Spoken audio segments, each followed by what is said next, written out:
Okay, so we're going to be doing a screen repair on this Compaq Presario 2100. Now, why does it even need a screen repair? Well, here's what happens when you turn it on. You can see the blue lights gets power, but there's nothing on the screen. Now, when I do that and I turn a computer on, I try to see if there's what's wrong with the screen. I look closely at the screen, and you probably can't see it on this little crappy webcam. The HD video might pick it up. But what you're basically looking at here is, come on now, there is a faint Windows image. You cannot, I don't think you can see it on that webcam. The screen's actually working. I can see Windows written right there. And I don't know if the HD camera's picking it up a little bit. Tiny bit. You can see the Windows logo. Yeah, you can see the Windows logo very faintly. Okay, so there's a faint image on the screen. Well, that tells us a lot. That means that the screen isn't bad itself. It's not, the screen's not cracked. It's still able to produce an image.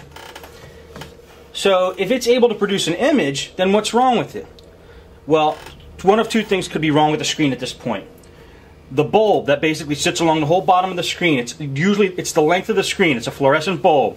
This is before they put LEDs in screens. It's actually a real fluorescent bulb, really skinny. Actually, I have one. I'll show you.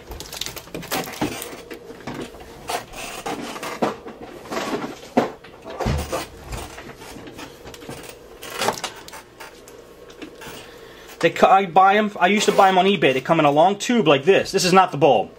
The bulb's on the inside. They come in this long tube. They are super delicate.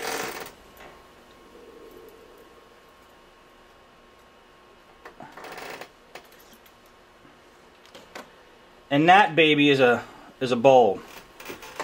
If I push my fingers a little too hard in one direction, it'll snap that thing in half. Ooh. Now, I used to buy these on eBay. They're cheap. They're like 10 bucks a piece. And install them into the bottom of the screen. But screens are not meant to have that done to them. You almost always have to break the screen to get the bulb in. And even when you get the bulb in and put it all back together, you're taking a chance. It's not the way. They're not meant to be replaced. They're just not. Unless you have a real good streamlined procedure for doing it, I wouldn't recommend it. But you can do it. 10 bucks. They're CCFL. Carbon something something fluorescent. I don't know what it stands for. But if you do a search for CCFL on eBay, you'll see where you can buy the bulbs. And you can buy them in different sizes. And that'll fit the screen that you want to put them in. I used to do them. I did about 5 of them. All of them were a success. But it's such a pain in the neck, I don't do them anymore. If the bulb is bad, I replace the whole screen. That's what I do. Now, there's another thing that could be wrong that's causing this. And I don't know if you can see the faint image yet. It's coming through a little bit more. Anyway, I got a Windows screen right here I can see. The other thing that could be wrong is it's called an inverter board. And this is a piece of circuit board that sits right here in the bottom of the screen. And basically all that does is it provides power to the bulb so the bulb can light up. So, if there's no backlight, but you're still seeing an image on the screen, that means either the bulb is burnt out, or the inverter board that's supposed to power the bulb is burnt out. Both of them will give you the same exact symptom. So, how do we find out which is which? Well, what I like to do is first see if the inverter is bad.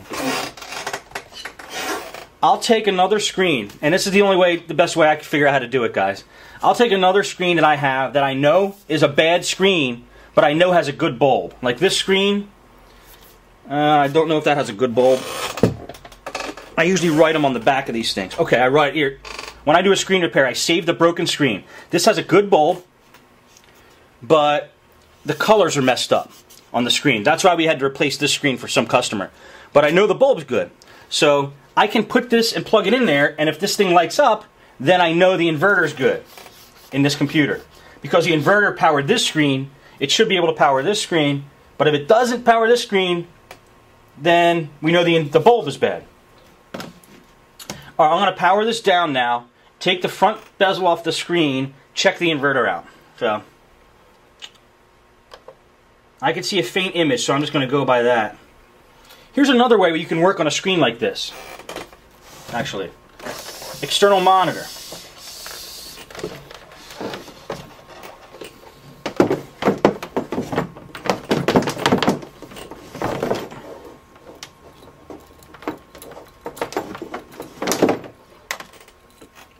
I should be able to plug an external monitor into this screen and see a picture, because it's not the graphics on the inside that's bad, it's the screen that's bad.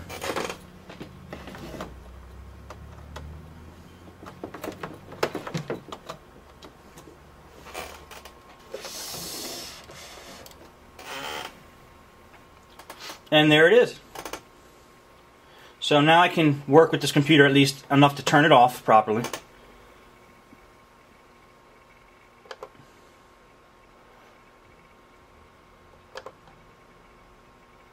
Shut it down.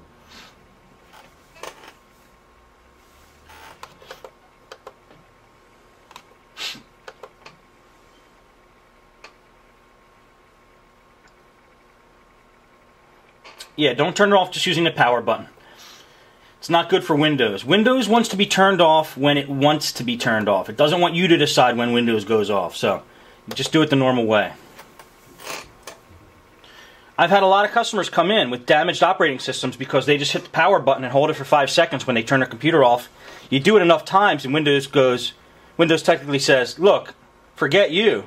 If you want to keep doing that to me, I'm going to corrupt myself.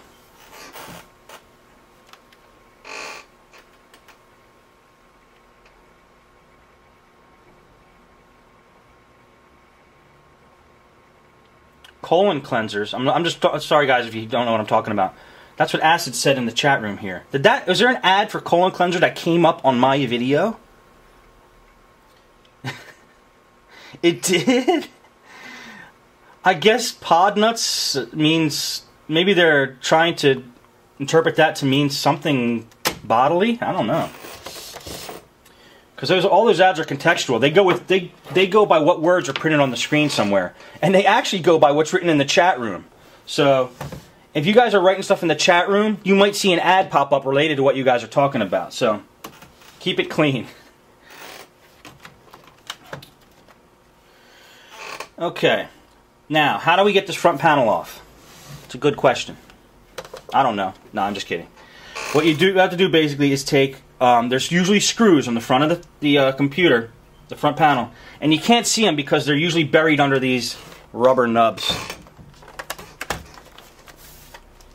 If you can see, there's like rubber nub here, here, rubber nub here, and we're going to pull them off and we will see that there's screws under there. I use like a really small screwdriver to pull them off. Let me go get one.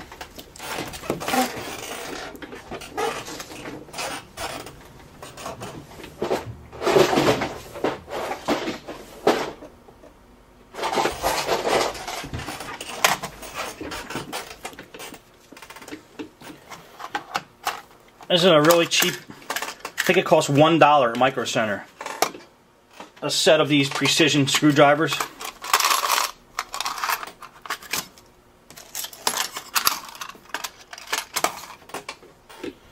And what I do is just, some of them you can take off with your finger. If you can take these nubs off with your finger, do it, because your finger's not going to scratch the plastic like a screwdriver will. Now, you're also going to see that when you pull these off, you can't see it in the, oh yeah, you can see it in the video there. When you pull these off, you're going to get that sticky glue. There's a sticky kind of glue there. Well, that glue is what's going to keep these things on. Actually, let me unplug this real quick. And pull the battery out. Just in case the thing decides to turn on or something while we're working on it.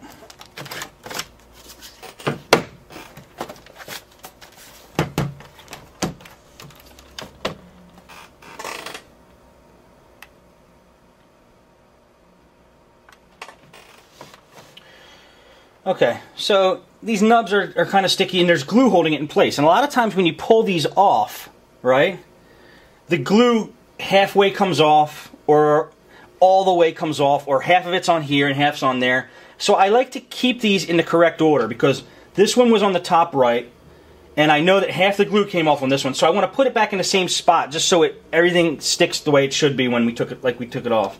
If you start mixing them around, then one might have more glue on it than another one, and it might not stick as good. Okay, that's number 2.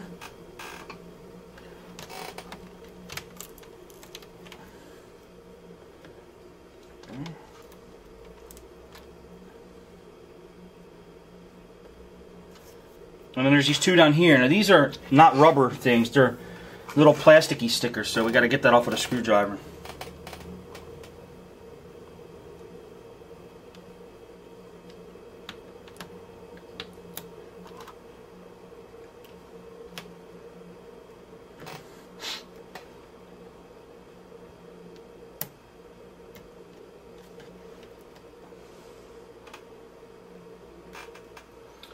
Okay.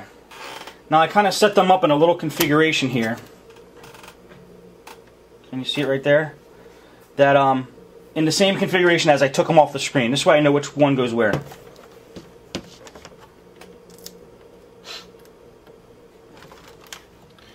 Okay, now let's unscrew this and get to the inverter board.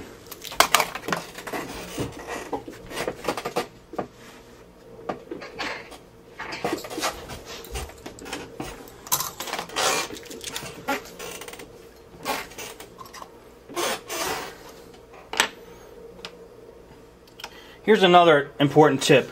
When you're unscrewing screws from a laptop screen, you want to take your screwdriver and point it in a direction that if it slips off of the computer when you're unscrewing it, it doesn't scratch the screen.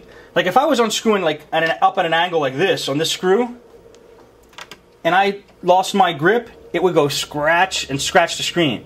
So try to point your screwdriver a little bit in the opposite direction of the screen, so if it does slip off, it won't scratch your screen. So this I'm going to point a little bit downward when I'm unscrewing it. Just in case I slip, I don't hit the screen. I've done that before. All of the lessons I learned here, I learned the hard way. So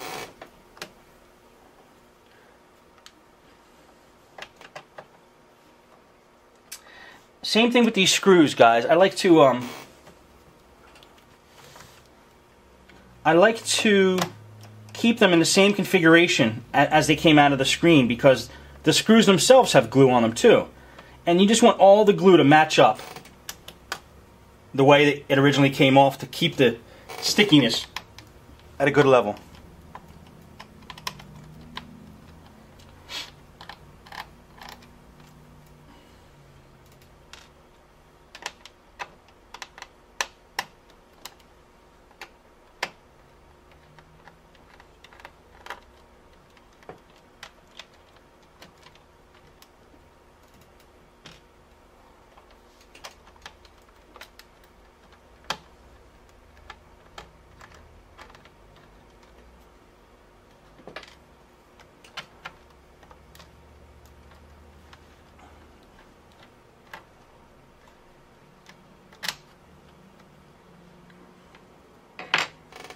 Okay, now I basically just have to pry this front panel off. What I like to do is try to find a good spot that's going to come off easy with my fingernail. There we go. So I got a little traction there, so I kind of go with that. Start pulling it off around the edge. And once you get enough of it off, the rest kind of starts to just fall off on its own.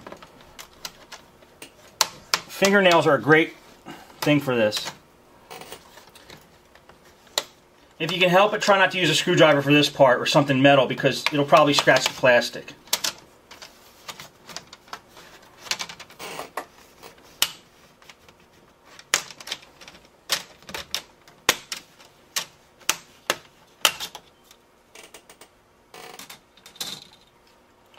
Okay, so there's the inverter board down there.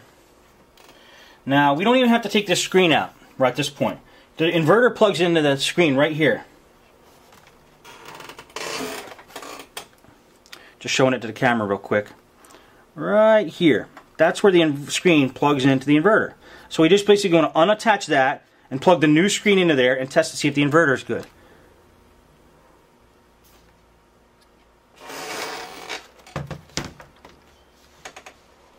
So let's see if we can get that out nice and easy.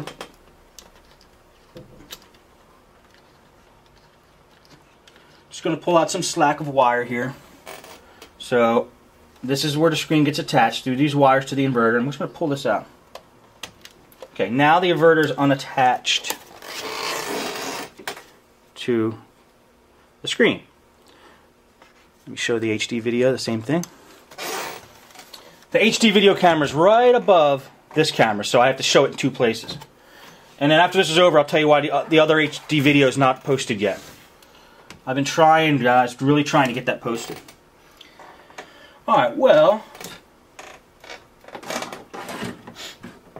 I'm going to now take this screen, this broken one, that I know has a good bulb, because when I took it out, I labeled it good bulb. I labeled it good bulb.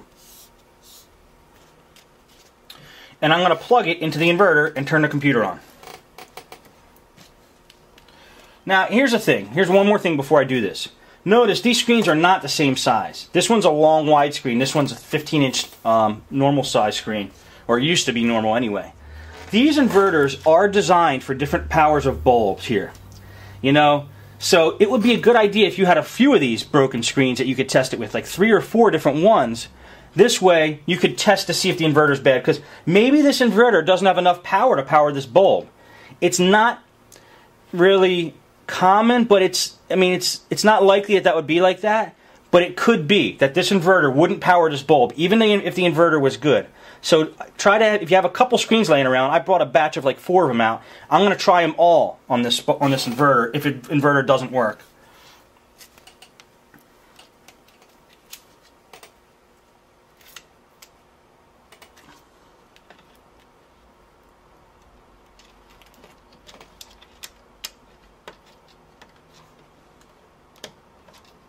Okay, that's plugged in now. So I'm going to turn the computer on. Oh, the battery's out.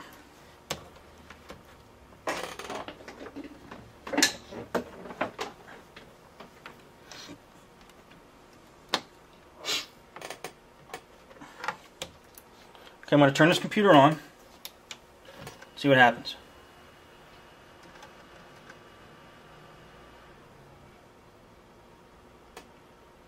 Okay. It did not light up the screen. No light on that screen.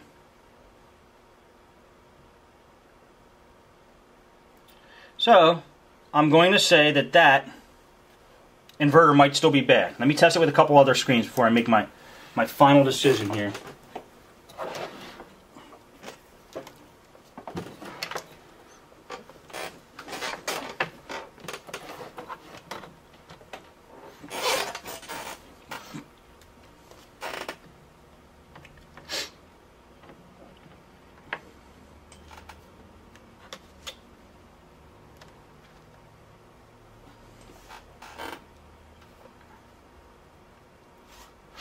When you're using an external monitor, sometimes you have to hit function F4, F2, whatever the little image is with the screen on your key there.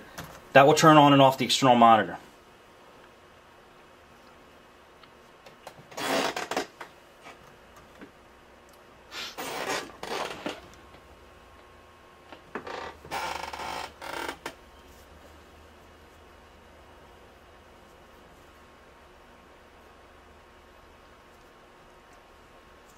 I just want to power this computer off and then I'll try another screen.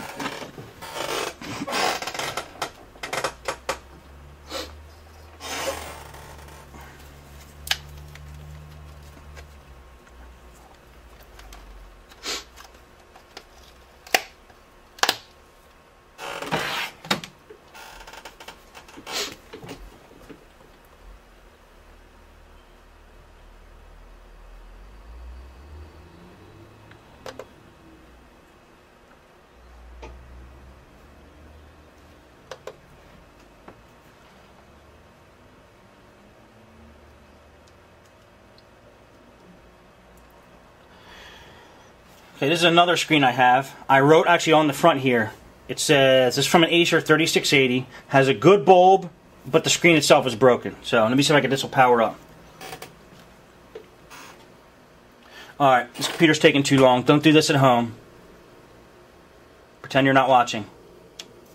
Okay. Well, let me take this screen off now. Unplug it from the inverter. And try this other screen, which is more of the size of the original screen. This is a 14-inch. This is a 15-inch 4x3 screen. This is a 14-inch widescreen. So it might be, the bulb might be more of the same size on this screen. Plug it in to the inverter. Okay. Turn the computer on, and let's see if we get any kind of picture here. Any kind of bulb action. Nope. No bulb action here.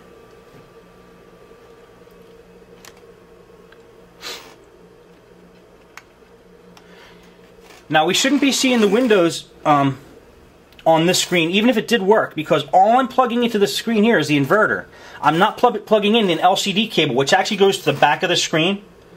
There's an LCD cable that goes from here all the way to the back of the screen and connects in the back of the screen up here somewhere. I didn't plug that into this screen. I just plugged the inverter into this screen. So, let me unplug the inverter. Again, this isn't smart to do while the computer's running. That inverter actually puts out, I think it's like 1,000 volts or some crazy number. So you don't want to get a shock by that. But I want to show you this. There's the connector where the LCD cable plugs in. And it just plugs right, goes right up the back, plugs right into there, and then it usually ends up right about there on the screen on the back. But we're just testing the inverter to see if the inverter's bad or the bulb's bad, so we don't need to do that. We just have to plug this into the inverter and see if we get some light. We're looking for some light. And usually on these cracked screens, if the inverter is working, we'll get light. The whole thing will be gray with cracked colors, like looking colors all around the whole thing. And that didn't happen. So I tested 2 screens with this inverter. I'm going to determine at this point that the inverter's bad. So let me power this thing down again. And then I'll show you how I buy an inverter.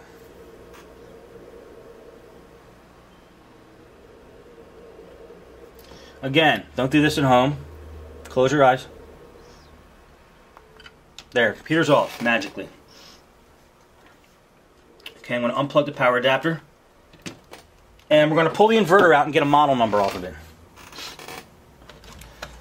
Sometimes these inverters are hard to get out unless you take the whole screen out, but let's see what we can do here.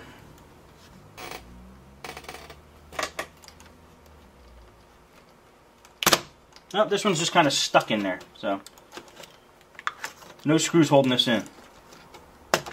Just pops right out. That's unlikely, guys. Most of the time there's screws holding these inverters in.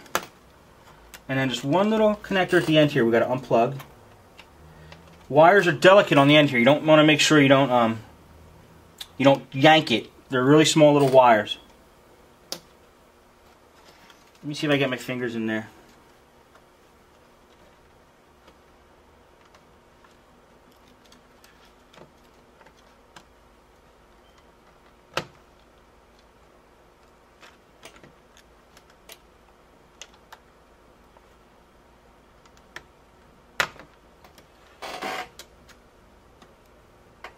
Well, this isn't cooperating.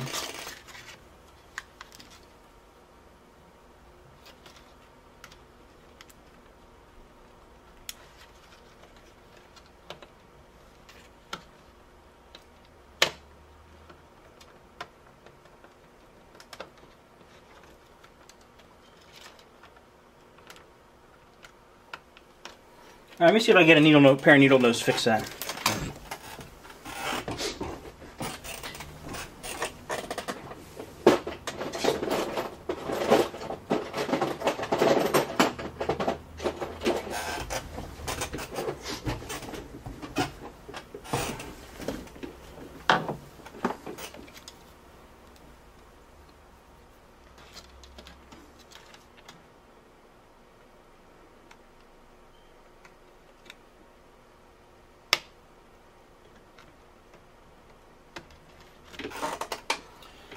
This isn't going good.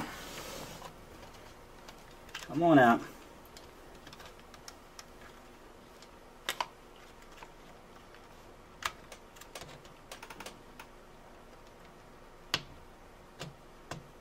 There we go. Yippee. Alright, so now we got the inverter out. Let's put this off to the side.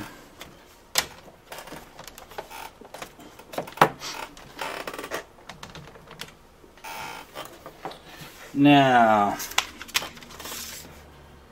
how can we do this? I want to be able to show my desktop. Well, here's what I'll tell you what I do. This inverter is going to have a number on the back. Go on eBay and do a search for this number. On this one, it's AS0231653AC-B3B. Do a search for that in Google or in eBay. Let me just show the HD camera. Do a search for that number in eBay. It may or may not come up. If it doesn't come up, then use the model number of the computer. Do a search for Presario 2100 inverter. No. Sorry guys, sorry. Let me repeat that. You want to do a search for the model number on the inverter here, which is, in this one it's A2031658-B3B. Just do an eBay search for that. See if this inverter comes up. You might be able to get it for like 20 bucks or something. And let me just show the HD camera again.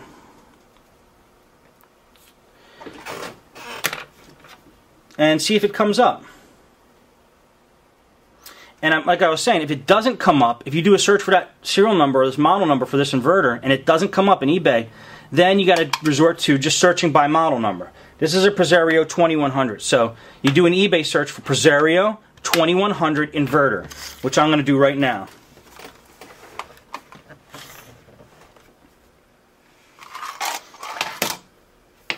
Yeah, we could probably swing this. We could probably swing this.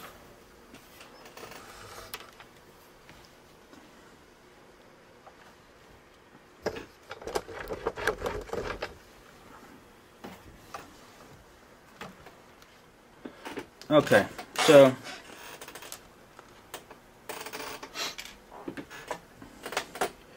let's see. Start up Firefox.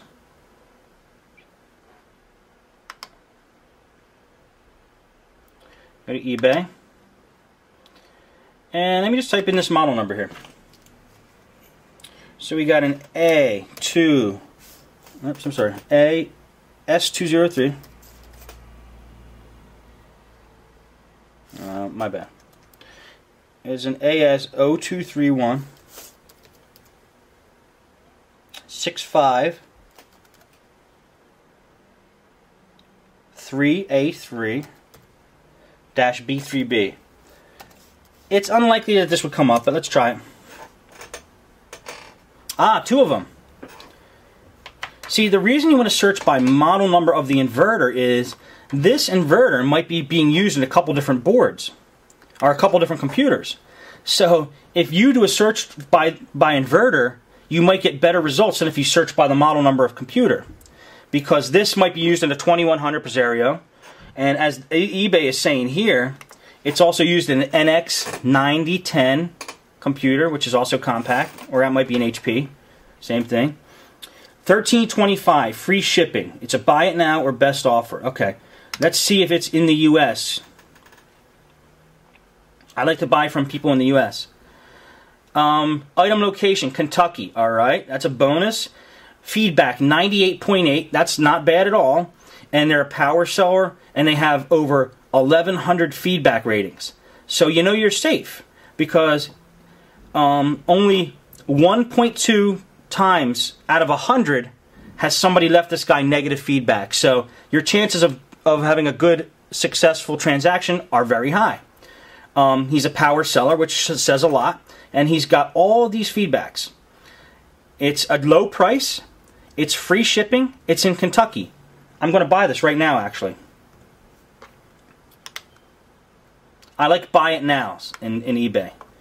This one's a buy it now, but it's not even in this country. It's for like 30 bucks. This one's 16 bucks. And this is a used one. The other one was brand new. This is in Shanghai, China. Definitely going to buy the other one.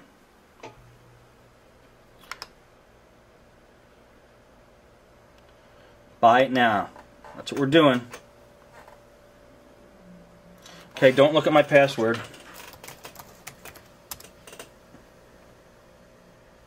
Okay, I'm going to hit continue.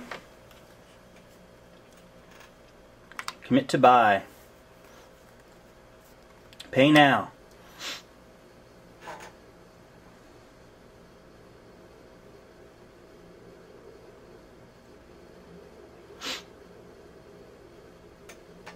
Come on, pay now. Okay, $13.25. Can't beat that deal. It's a good deal.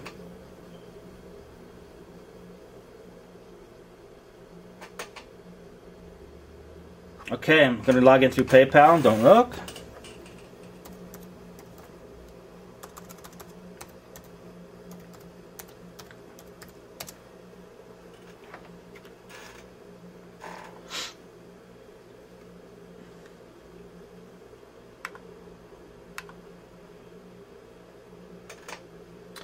And confirm payment.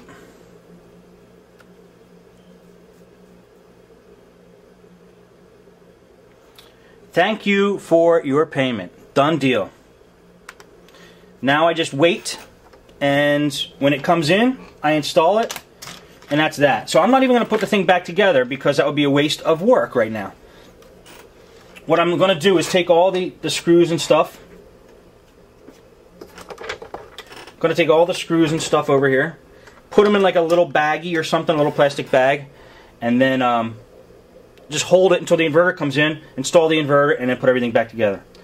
What someone's asking in the chat room, what do I charge a customer for that part? I'd probably charge them like 40 bucks. 35, 40 bucks. Any questions in the chat room there? We'll go till 3 o'clock. I got one other thing I could show you. I have a laptop repair jack, and I want to show you one technique I do. I'm not going to do the whole job, but I'll show you one technique. But as far as screen repair, ask in the chat room any questions you have. And that's 40 bucks in addition to 79 for the labor. That's what I charge for that job. 79 for the labor. I would charge them 40 bucks for that part. No Bad Dog is saying old 35mm canisters and Altoid tins are great for storing parts. I'll show you what I use for storing parts too.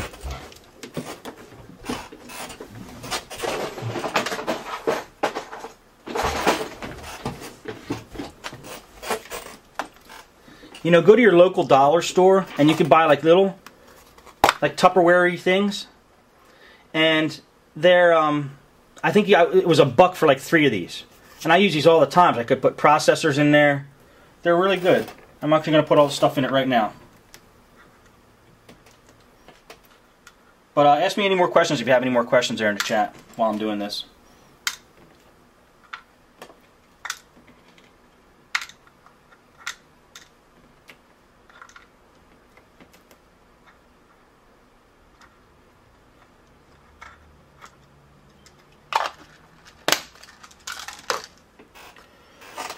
Okay.